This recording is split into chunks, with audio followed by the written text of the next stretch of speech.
Hey everyone, and welcome back to my channel. My name is Josh, and this is your stimulus check update for the next stimulus package for Tuesday, February 2nd. I hope everyone is off to a good and safe start to their Tuesday so far. In this video, I'll be discussing updates in regards to the current relief package and the third stimulus check. I'll also be discussing the $1,400 direct payments, how the meeting with Joe Biden and the group of Republicans went, and then I'll be wrapping up this video by answering some of the comments and questions that I received in my previous video. But first, if you wouldn't mind real quickly liking this video, give me a big thumbs up. It really just helps with the YouTube algorithm in terms of pushing this video out to other viewers like you, and hopefully helping other people like you as well.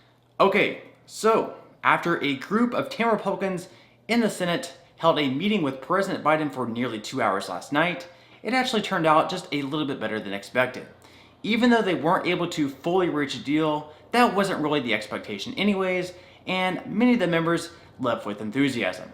In a joint statement, the Republicans said, "It was an excellent meeting, and we are very appreciative that in his first official meeting in the Oval Office, President Biden chose to spend so much time with us discussing the response to the virus crisis." Now, 2 hours is a long time after all, so this is a good sign that Biden is at least willing to hear the other side out on how they think this next package should go. Following the meeting, Susan Collins, the leader of the group, said that Biden explained his proposal more clearly and that the two sides had many of the same concerns. Collins said, quote, "It was a very good exchange of views. I wouldn't say we came together on a package tonight. No one expected that in a 2-hour meeting. But what we did agree to do is follow up and talk further." So it seems like this won't be the first and last meeting, as Collins does mention that they agreed to follow up and have another meeting later on. From here, it's unclear how exactly they'll proceed. We have this weird situation of Democrat leaders completely focused on passing their bill through reconciliation, as they already started the process yesterday. Yet, these 10 Republicans are still trying to get a separate deal done with the president. And honestly, it seems like these meetings President Biden is having with Republicans is more so just an attempt to show unity, when in reality, he probably doesn't have that much interest. As the two offers stand, Biden's plan has $1.3 trillion more in aid and includes many provisions that Republicans failed to include. There's almost no way, unless Republicans increase their offer significantly, that Biden will instruct Congress to pass theirs instead. No chance at all. Now, just a quick comparison here. Up on the screen, you'll see a graph on the differing priorities in the two relief proposals. As you can see, Biden is planning to spend around $465 billion on direct payments, whereas Republicans only wish to spend less than half of that. Republicans also don't want to spend any money on aid for state and local governments, whereas Democrats wish to spend $350 billion.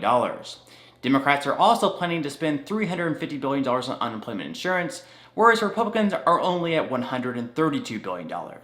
Republicans have no money going towards rental assistance, whereas Democrats are throwing $35 billion towards that.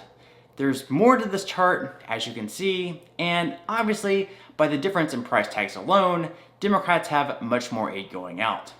At the very least, the Biden administration and Democrats would need to see Republicans increase their price tag to meet them in the middle. Then again, as we all know, Democrats don't even need to go through the hassle of negotiating with Republicans in this deal, considering they can pass this bill in a completely partisan way through reconciliation. The only problem Democrats could run into is Joe Manchin, who's been a bit skeptical of Biden's plan. If they get him on board with the plan, they won't need any Republicans. Of course, if Republicans are left out in this piece of legislation, it could further divide the two parties, lowering the chances of future bipartisan deals taking place. This is something that Biden definitely has to keep in mind. So he'll really need to tread carefully to ensure that he doesn't cause more divide, while at the same time making sure he's able to pass enough relief. As I mentioned, even though most of the Republicans left the meeting with optimism, believing they could reach a deal in the future, the White House press secretary, Jen Psaki, had other ideas. In a statement, she said that the president pointed out deficiencies in the Republican proposal and that his proposal was carefully designed to meet the stakes of this moment, and any changes in it cannot leave the nation short of its pressing needs. Now, one area of Biden's plan where he did say he would be willing to negotiate would be lowering the income threshold on the checks, but at the same time, he doesn't necessarily support the Republicans' proposal either. In the Republicans' proposal, they would lower the checks from $1,400 down to $1,000, and only people earning less than $50,000 per year would be able to receive them. People earning less than $40,000 per year would receive the full amount, and then there would be a phase-out period where the payments would slowly decrease between $40,000 and $50,000. Simply put, the Biden administration believes that Republicans are scaling these payments back too far. Not only that, but by lowering these checks even more, this would be a terrific way to alienate your voter base. After Democrats promised residents of Georgia $2,000 direct payments if they voted for the 2 Democrat senators in their state, it looks like they're only going to be receiving $1,400. So, if they reduce them even lower to $1,000, cutting the amount in half, people would be even more upset. I just don't see it happening, but it will be interesting to see if they can reach any level of common ground. In the end, it is my best guess that Democrats will pass this bill under reconciliation, and if they stick to the current schedule, we should be able to see the next round of relief at some point in the middle of March. In the meantime, while we wait for them to pass the bill, all we can continue to do is hang in there, stay strong, and hope for the best. Okay, so at this point in time, I'm going to move right along to answering some of the comments and questions that I received in my previous video. And if you do have any other comments or questions for me, please feel free to leave them in the comment section below.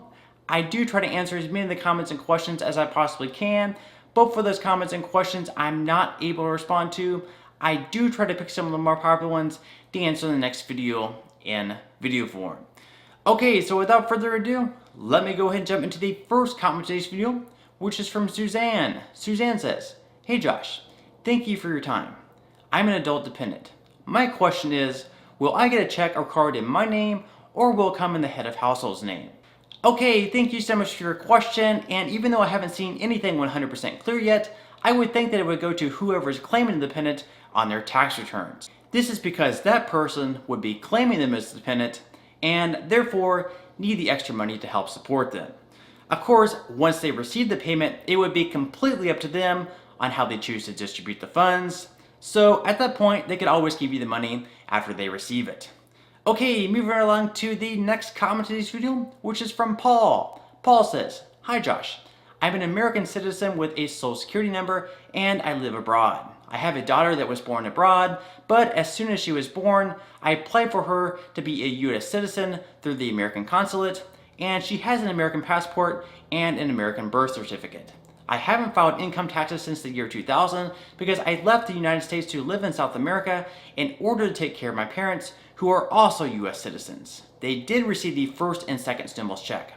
My question is, am I entitled to receive these funds for me and my daughter, who is 12 years old, for the first and second? If so, what should I do? What link can I go to in order to register my information in order to be entitled to the aid? Thanks a lot. Keep safe, Josh." Okay, thank you so much for your question, Paul. And yes, since you and your daughter are both US citizens, you're definitely entitled to the first 2 relief payments. It sounds like the only reason you didn't receive them is because you haven't filed a tax return within the last 2 years, and you're also not on Social Security benefits yet, so the IRS doesn't have any of your information. At this point, what you can do is file a tax return claiming your daughter as a dependent, and then claim $2,900 in tax credits. These $2,900 would be the combined amount for both of you for the first and second round of direct payments. This way, you should be able to receive these payments in the form of a tax refund. Okay, moving along to the next comment of this video, which is from Shirla. Shirla says, "So confusing and upsetting. My son is a full-time college student and I claim him on my tax returns. He is 22 years of age, but I never received any stimulus checks for him. It seems like college kids have been forgotten, and as if they don't matter." Okay, thank you so much for your comment, Shirla, and first off, I'm terribly sorry that you never ended up receiving any extra direct payments for your son. I have to say, it is a bit unfair that adult dependents, such as college kids, are being left out from receiving anything. Fortunately, it looks like for the third round of direct payments, according to Joe Biden's plans at least, dependents, even those over the age of 17, would also be eligible to receive the $2,000. With that said, since the bill hasn't been officially written or passed yet, this is always subject to change. Either way, I'll definitely make sure to keep you updated. Alright, so on that note, I'm going to go ahead and wrap up this video. If you did enjoy the content in this video and you'd like to see more videos like it, please consider subscribing to my YouTube channel. It is completely free to do so, and it's a great support to me. Also, if you'd like to receive 4 free stocks from Webull, with 2 of them valued all the way up to $1,600 each, or 1 free stock from Robinhood just for signing up and linking your bank account, please feel free to claim those free stocks by clicking the link in the description box below.